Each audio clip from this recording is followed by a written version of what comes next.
as probably most of you guys know, or at least now gonna find out, is that this week, this Thursday, we're gonna get the reveals for the new Gear Chronicle card for the upcoming Clan Collection Volume 6. Which means a lot of very excitement here. But the more important thing is that they already revealed to us that we're going to get Steam Maiden support and a brand new Uluru.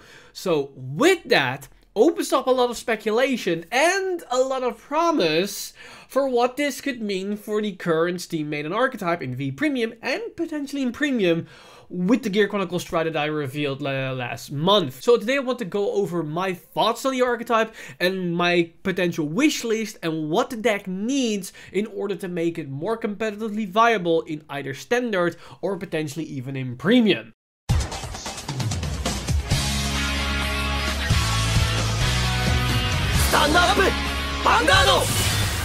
So yeah, a lot of exciting stuff and probably a little bit of a biased video, but what do you expect? It's a Gear Chronicle thing happening, so you know your boy is gonna make a video about it. But in this case, for Steam Maidens, it's a little bit more on a personal topic, because not only did I reveal a stride, which basically works with the archetype, but also I really like the mechanic of the deck. But since the release of the initial 3 cards, Elu, Uluru, and Elu, I already told everybody that I know and talked about even in videos that the deck does miss a certain amount of key cards or specific abilities it needs to make the deck or the engine run a lot more smoother and also a bit more consistent. But before we get into the meat of the video and where I talk about what I hope we're gonna see this Thursday or maybe even tomorrow, depending on when this video is gonna be up on the channel, let's first take a look at what the archetype has right now, and then we can dissect the issues and the missing components so we can understand what we're going to need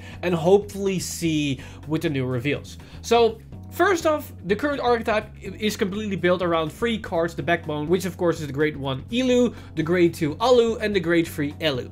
Now, the grade 1 and the grade 2 have a very similar effect, which essentially allows you to multi-tech, where you can call a card from your bind zone with a grade higher than they, and they bind themselves. And you need to have a Steam Maiden and Vanguard. This is essentially the main core mechanic of their multi-tech engine, where a grade 1 turns into a grade 2, a 2 into a 3, or potentially a 0 into a 1, because the Vanguard grade 3 allows you to time leap a Steam Maiden unit once it attacks, even if they themselves don't have the ability. So a grade 0 Uluru can turn into a grade 1. And incidentally, if you do that from a grade 0 to a grade 1, you get a counter charge. So that's the core gimmick of their multi-tech engine. Now you can immediately see that we need to set up our bind zone in order to achieve these multi-techs, because if we do not have the correct grades in the bind zone, we do not extend our attacks. And if we do not have the specific Steam Maidens, we cannot even extend further than those multi-attacks. So we have a couple of skills that allow us to potentially set that up. Now, within the Steam Maidens themselves, we have the grade 1, which allows us on the Vanguard circle to Soul Blast our starter, to bind a card from our hand and to draw a card. And if we bind a trigger, we can draw 2 cards. Now, this allows us to potentially bind a grade 1 or a grade 2, or potentially a grade 3, and hopefully a Steam Maiden to set up for our multi-attack combos. But ideally, you want to bind your Uluru, which not only is a Steam Maiden and it's also 0, but it's also a trigger, thus allowing you to draw 2 cards. The issue is, however, with this skill is that it's very situational, and if you do not open this grade 1, you do not get this early bind. So you're very dependent on opening this grade 1 in your opening hand, or potentially drawing as your 6th card. Beyond that, we have the grade 2, which has the ability to potentially bind the card from the drop if it's being called from the bind zone. So it allows us to basically fill up the bind zone even further, and it also gets a bit power depending on the grade. So the high, you probably want to bind higher grades so you get a bigger power boost. Now the issue with this skill is that it already need to set up itself in order to achieve the extra binding, which means it doesn't help you to set up your combo preemptively, because you're going to use its skill mid-combo. Now, that is still helpful in certain situations where you do not have a grade 3 target and you have it in your drop, so you can immediately bind the grade 3, or you want to extend further, but for next turn you're missing a grade 1 or whatnot. It can help you to set up, but at the same time, you need to have those cards in the drop zone in order to bind them, and in the early game, your drop zone might might not be as filled up with the specific cards you're going to need, so it can sometimes be a bit of a clutter. Now, if we move up to the grade 3, the grade 3 is a bit more flexible and is probably the more core backbone of the engine, because the grade 3 has the ability to bind any cards from the drop during the main phase, so there is no setup requirement, and then it can immediately call a card from the bind zone onto the field. Now, this is very nice because not only does it allow us to set up our bind zone more efficiently, but it also allows us to call the grade 0 from the bind zone that we potentially bound earlier to the field to set up our multi-attack to immediately go into a grade 1 that allows us to countercharge. And it also has another effect, which is basically becomes the beater the more card we have in our bind zone. Now, so far you can probably already see some flaws with this archetype, and that's the fact that either you need to have the grade 1 in your opening hand to bind something, or you need to rely on the grade 2 and the grade 3, which only bind from drop, which means you need to discard a card very early on to even get access to those effects. And you also need to discard very specific cards, which again, we only have one grade 1, one grade 2, and the grade 3 of the Steam Maiden archetype that works. Of course, they can superior call any card from the bind zone, but if we call a non-Steam Maiden, that probably also means that's the end of our multi-attack combos. And because of that, our bind zone is probably very limited and also a bit awkward to set up with the limited amount of binding. Now, of course, the deck does have some options within the generic card pool of Gear Chronicle, because we have the grade 3 Innovate Wing, which allows us to accelerate our bind zone. The only issue is what I have with that card is that it's super RNG,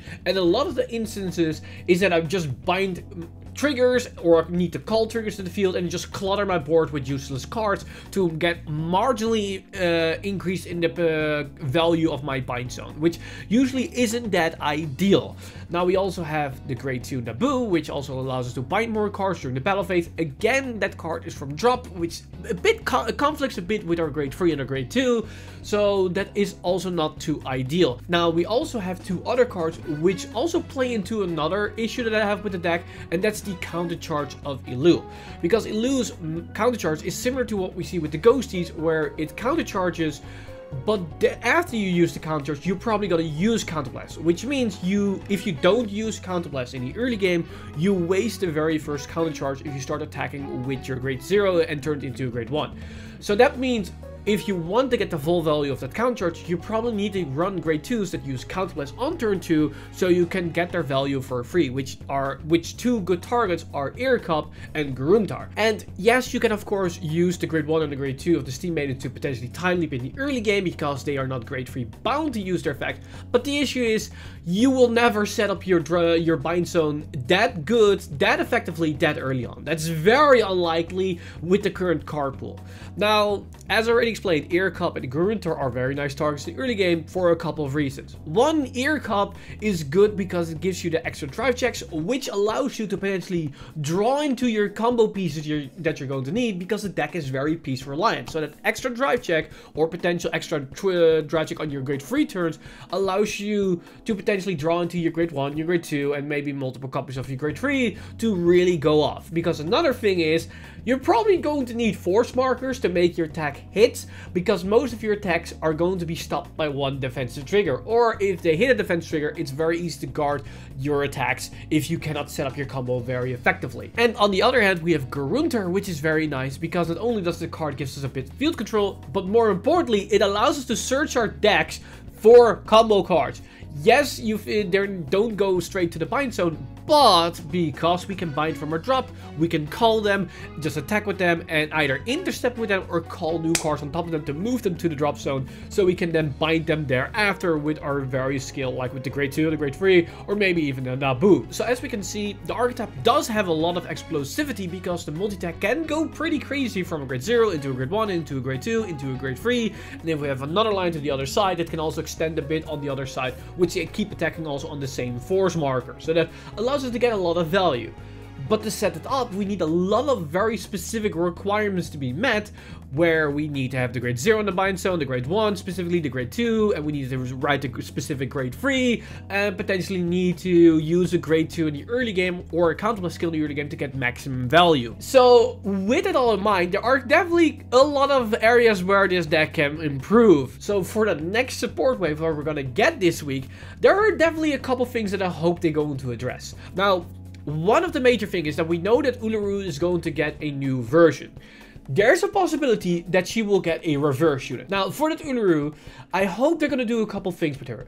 I hope she's not going to be a grade 0 trigger unit. That means that we can finally use heal guardians again if she is still treated as a grade 0 but not as a heal trigger. So what I hope that she's gonna be is a grade 3 that counts as a grade 0 on the field. And the reason why I want that, because if she's a grade 3, that allows us to run more grade 3s in our deck. And on top of that, it allows us to run heal guardians. Those fix a couple things with the deck, because right now we need to play a vanilla heal trigger, which means we don't have the defensive options of heal guardians. But because we only run the grade 3 Steam Maiden, that means our grade 3 searches like Lost Gearlock 8 isn't as viable because we don't have a lot of targets to use this effect, and Steam Maiden Dragon is also not ideal because the chance of it hitting is also very slim. If we are able to run an Uluru that is a grade 3 but counts as a grade 0 on the field, and we can run the Heal Guardian, suddenly those cards become actually playable in this archetype. And it will improve the consistency of the deck quite significantly. But more important, the reason why I want it to be a grade 0 on the field is that it still synergizes with the main mechanic of the deck, because that means you can attack with a grade 0 that allows you to timely put into a grade 1 where you can still use the counter charge ability. Now, the only thing that this does remove is that you are less likely to get the 2 draws on your grade 1 turn if you ride the current grade 1 Steam Maiden.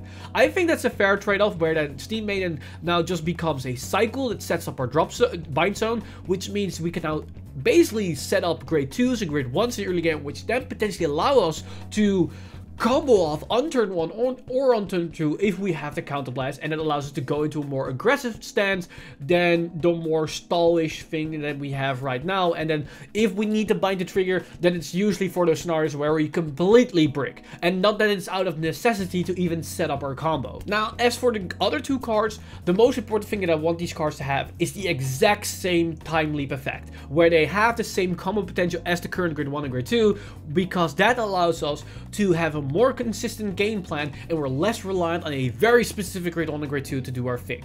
That's one part.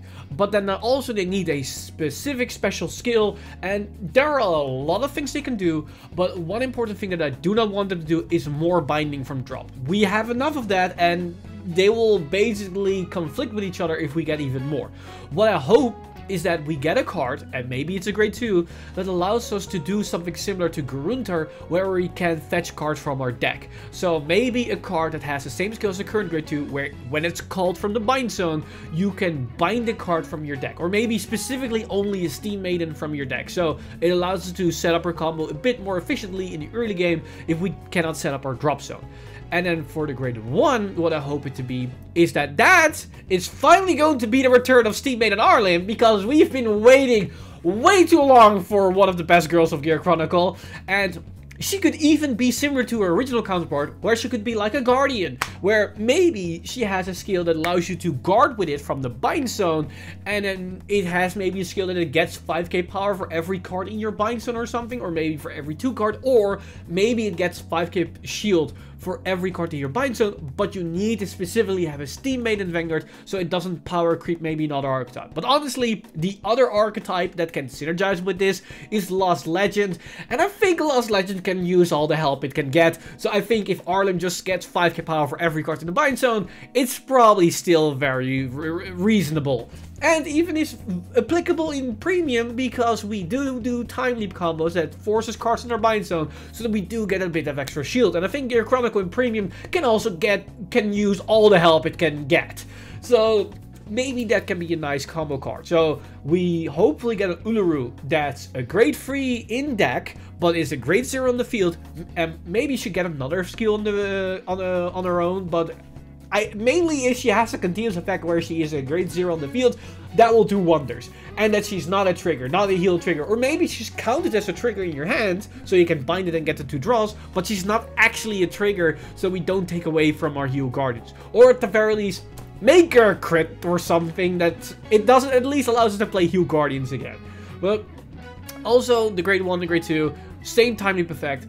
and then maybe one allows us to bind cards directly from the deck, and one probably has a defensive skill where it allows us to survive. Or maybe even more aggressive skills, but what it is, that can literally be anything. Get a bit more power, maybe allows Vanguard to get some extra drive checks, or extra crits, or whatnot. I don't know what direction you want to take. Maybe guard restrict, but I think the Gear Colossus, the Mellow Amusement Colossus, probably more than enough for the deck. So yeah, that's probably mainly my wish list. Now, they can go a lot of different directions. I think there's a lot of options to play around, but probably the main thing that I want is that these cards have this, at least the same time leap effect, so it makes our combos a lot more consistent.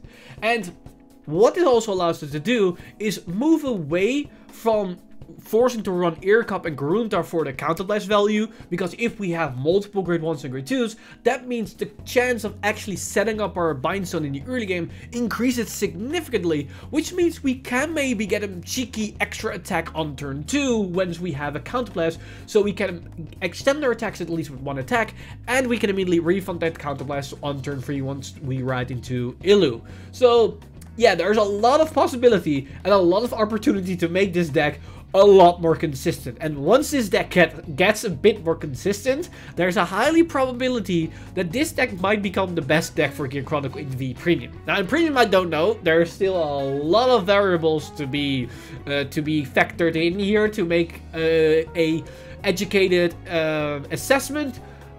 But at least it opens up the opportunity for a lot of interesting things. That's basically my rant on these new Steam Maidens. Now, I don't know what we're gonna get this Thursday or tomorrow or whenever this video is live. But one thing I do know is that if everything is going to be correct, I should be live streaming the reveals themselves on twitch.tv/MrTimeLeap, so you basically can see my live reaction once we see these skills. Either I'm very excited and very ecstatic about these cards, or I will be very disappointed. But first of all, I don't know when that's gonna happen. The time of the live stream for Bushwood is, I believe, 1 p.m. Central European Standard Time. So I'm probably gonna go live an hour before, so 12 p.m. CEST. What it is in your time, so you need to figure out. I think that's like 6 hours earlier for like East Coast America, and I think about 6 hours like 6 p.m. I think 6 p.m. Yeah, 6 p.m. for Middle Asia countries. So you need to figure out what the time zone is, because I don't have the time to figure that out right now. But that's basically everything that I have right now. I'm very excited about these prospect of the future Gear Chronicle cards and what the Steam Maiden archetype can do, because right now it's probably my favorite archetype to play, or a favorite playstyle to play, and I cannot wait to make the playstyle at least a bit more consistent, so I feel a lot less bad every time I brick. Because believe me, the deck bricks a lot, and I do not want to brick anymore. I'm done with bricking. But with it said, I want to give a huge shout out to my Patreon supporters over patreon.com/FrankTheInsider. You guys are amazing. If you do want to support the channel or everything that's happening on the channel, you can simply go to patreon.com/FrankTheInsider and become a patron today. But with that said, I've been Mr. Time Leap, and I see you guys in the next one.